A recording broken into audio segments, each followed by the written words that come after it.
Hello friends, चांद sir fori channel में आपका स्वागत है। फ्रेंड्स, आज की कक्षा में हम संख्या पद्धति का चैप्टर नंबर 2 देखेंगे। चैप्टर नंबर 2 में है चैप्टर नंबर 2 1.2 देखेंगे। 1.2 का पहला क्वेश्चन है, नीचे दिए गए कथन सत्य है या असत्य, कारण के साथ उत्तर दीजिए। दो तीन क्वेश्चन है। क्वेश्चन नंबर 1 में जो है कुछ कथन दिया हुआ है, ठीक है। उसको कह रहा है सत्य है या असत्य, उसको कारण के साथ कह रहा है। जो सत्य है तो कारण दीजिए, कारण के साथ उत्तर दीजिए, चाहे असत्य है तब भी जो है कारण के साथ उत्तर दीजिए। चलिए पहला क्वेश्चन देख लेते हैं। पहला क्वेश्चन देखते हैं क्या कह रहा है। प्रत्येक अपरिमेय संख्या एक वास्तविक संख्या होती है। सबसे पहले कथन को जो है पढ़ेंगे बढ़िया से, उसको समझेंगे जो क्या कह रहा है, उसके बाद हम उसके उत्तर पर पहुंचेंगे, ठीक है फ्रेंड। अब क्या कह रहा है पहला क्वेश्चन, प्रत्येक अपरिमेय संख्या यानी जितने भी दुनिया में अपरिमेय संख्या है वो जो है एक वास्तविक संख्या होती है।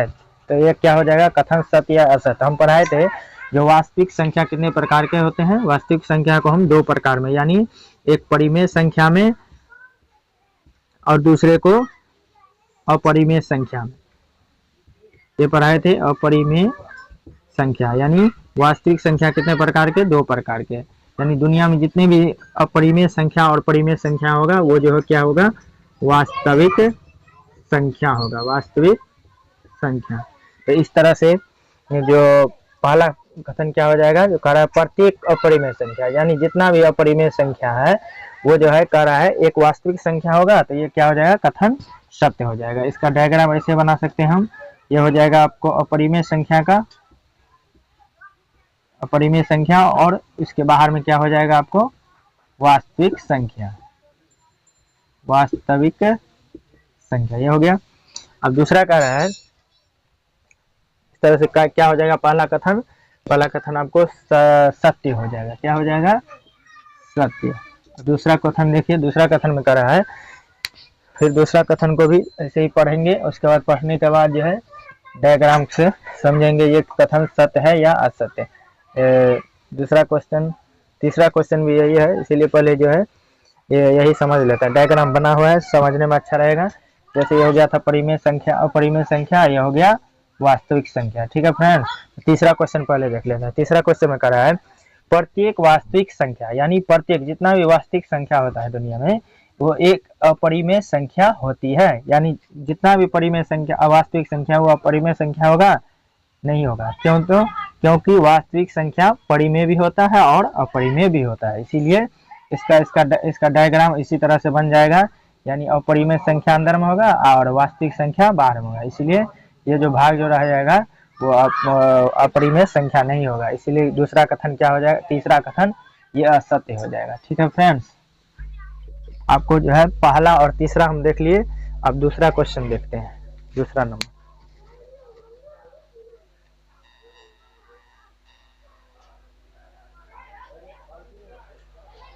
अब देखिए फ्रेंड, दूसरा क्वेश्चन नंबर 2 देखते हैं। क्वेश्चन नंबर 2 में क्या कर रहा है, कथन को पढ़ेंगे बढ़िया से, उसके बाद जो है उसको समझेंगे, बनाएंगे, ठीक है फ्रेंड। दूसरा कथन है, जो संख्या रेखा का प्रत्येक बिंदु, संख्या रेखा हम पढ़ाए थे। संख्या रेखा किसको कहते हैं, संख्या रेखा में एक मिड पॉइंट पे क्या होता है, जीरो, और मिड पॉइंट के दाएं तरफ होता है सभी धनात्मक प्राकृत संख्या। क्या होता है, धनात्मक प्राकृत संख्या, और बाएं तरफ क्या होता है, धनात्मक ऋणात्मक प्राकृत संख्या, ठीक है फ्रेंड्स।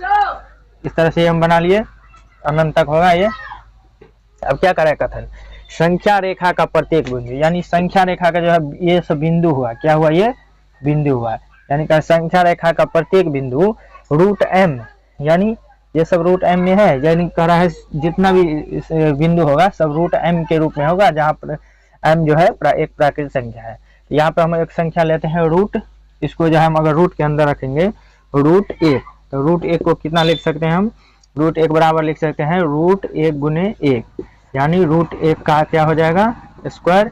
जब ये स्क्वायर होगा तो क्या हो जाएगा, रूट भी हट जाएगा। इस तरह से ये क्या हो जाएगा, ये एक हो जाएगा। इस तरह से ये कथन क्या हो गया, असत्य हो गया। कहे तो ये है आपको रूट एम के रूप में नहीं है, एक जो है रूट एम के रूप में नहीं है, दो भी है रूट एम के रूप में नहीं है, तीन, यानी सभी संख्या जो है रूट एम के रूप में नहीं होगा। इसीलिए ये कथन क्या हो जाएगा, असत्य हो जाएगा।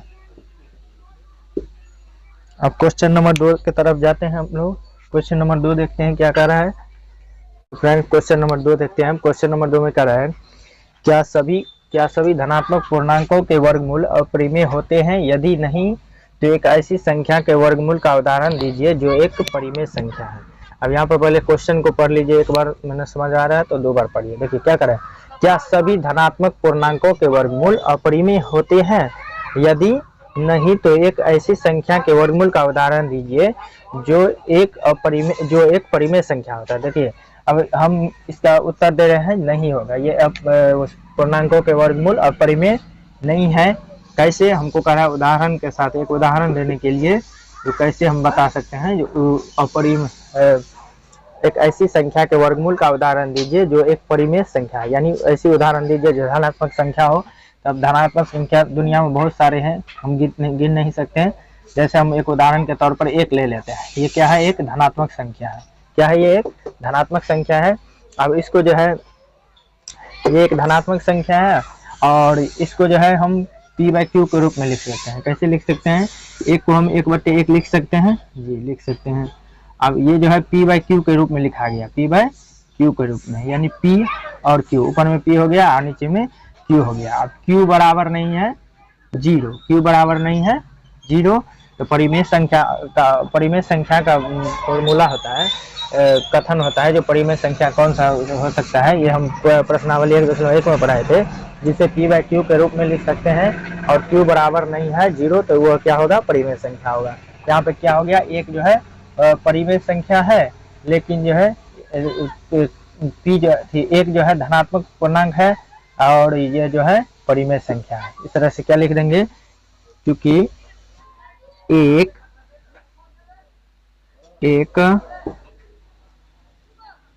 धनात्मक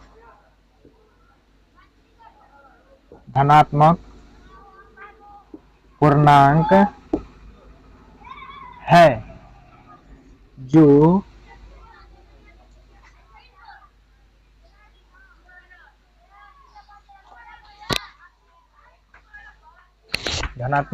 है जो एक परिमेय संख्या है, न कि अपरिमेय संख्या। ठीक है, इस तरह से इसका आंसर लिखेंगे। जो चूंकि एक धनात्मक पूर्णांक है और जो एक परिमेय संख्या है, न कि अपरिमेय संख्या। इसका आंसर ये निकल गया। अब क्वेश्चन नंबर 3 और 4 हम जो है कॉपी पर देखेंगे, वहाँ पे जो प्रकार की सहायता से जो है क्वेश्चन दोनों बनेगा, स्केल और प्रकार और चांद के सहायता से। इसीलिए क्वेश्चन नंबर 2 और 3 और 4 हम जो है बोर्ड पर नहीं केवल बल्कि कॉपी पर देखेंगे। चलिए हम लोग संख्या रेखा कैसे बनाया जाता है आप लोग को बताए हैं। सबसे पहले संख्या रेखा लेते हैं कि हम तो ले लिए संख्या रेखा। संख्या रेखा पे आपको सबसे मिडिल पे क्या होता है, आपको 0 होता है।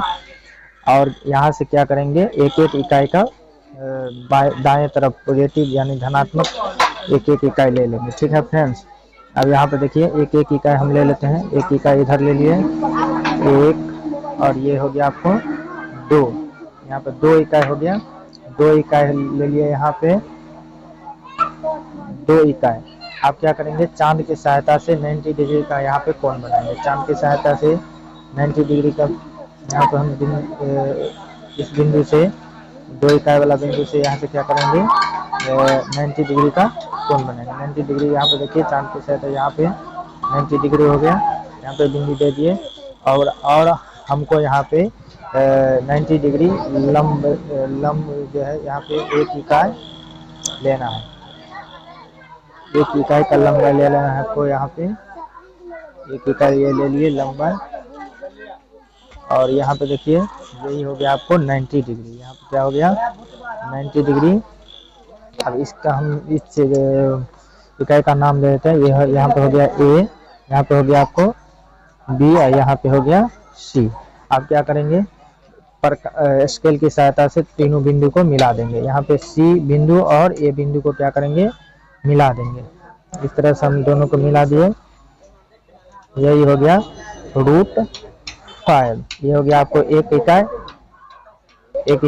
इस तरह से ये क्या हो गया √5। अब देखिए यहाँ पे √5 जो है संख्या रेखा पर है नहीं है, तो इस तरह इसको संख्या रेखा पर लाने के लिए क्या करेंगे, बिंदु ए पर जो है ये नुकीला जो है, ये नुकीला इसके प्रकार का नुकीला जो है ये है, इसको यहाँ पर रखेंगे और √5 वाला जो इकाई है इसको जो है नाप लेंगे। यहाँ पे √a से लेकर के √c तक जितना है उसको नाप करके और इसके बाद एक चाप ले लेंगे संख्या रेखा पर, यहाँ पर ले लिए और उसके बाद यहाँ पे एक चाप ले लिए। जहाँ पे चाप जो है जहाँ पे संख्या रेखा को काटेगा वहीं पे जो है एक बिंदु, इस बिंदु का नाम रख देते हैं ए बी सी हो गया, यहाँ पे डी हो गया। इस तरह से रूट से कोण भुजा ए सी बराबर क्या हो जाएगा, भुजा ए डी बराबर भुजा ए डी, और भुजा ए सी कितना है आपको √5, इसीलिए कितना हो जाएगा भुजा ए डी ये भी √5 हो जाएगा। इस तरह से √5 कहाँ पे आ गया, यहाँ पे। ठीक है फ्रेंड्स, अब देखते हैं √5 कैसे निकलता है। अब चलिए इसको हम पाइथागोरस प्रमेय के द्वारा आपको समझाते हैं, जो √5 कैसे निकल गया। चलिए आप क्या करेंगे, सबसे पहले दो इकाई का क्या करेंगे, एक इकाई का एक भुजा ले लिए और 2 इकाई का एक भुजा ले लिए, 2 इकाई। ये है जो आपको ये कौन कितना है ये हमको पता नहीं है, ठीक है। यह 90 डिग्री हो गया ए, ये हो गया बी, ये हो गया सी। अब यहाँ पे देखिए पाइथागोरस प्रमेय से होता है 90 डिग्री के सामने का कोण क्या, सामने की भुजा क्या होता है कर्ण, और ये हो गया आपको आधार और ये हो गया लंब। पाइथागोरस प्रमेय से क्या होता है, पाइथागोरस प्रमेय जो कर्ण स्क्वायर बराबर आधार स्क्वायर प्लस लंब स्क्वायर, आधार स्क्वायर प्लस लंब स्क्वायर।